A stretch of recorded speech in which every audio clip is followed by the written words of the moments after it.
संसद भवन बाहर सांसद श्री निशिकांत दुबे ओडिशार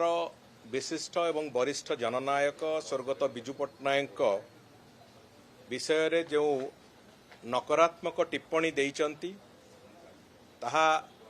सरकार संज्ञान को आसीची। मु ए बाबद रे स्पष्ट करने को चाहे सरकार तरफ जे सांसद श्री दुबेंकर ए जो मंतव्य ये संपूर्ण रूपे तांकर व्यक्तिगत मत एभली एक मंतव्य अपरिणामदर्शी मंतव्य एक कथा कौनसी मते भी ग्रहणीय नुहे एवं तांकर ए मंतव्य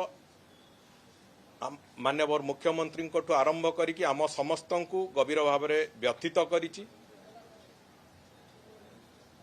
एवं आमे आशा करुचु एभली मंतव्य किंतु तापरे कौनसी प्रति मंतव्य कई जमिति नदेबे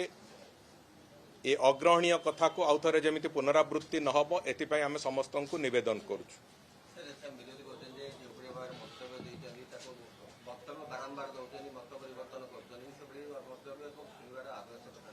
देखो से मु अनुरोध कली समस्त को जे एभली एक मंतव्य किंबा तापर कौनसी प्रति मंतव्य दबा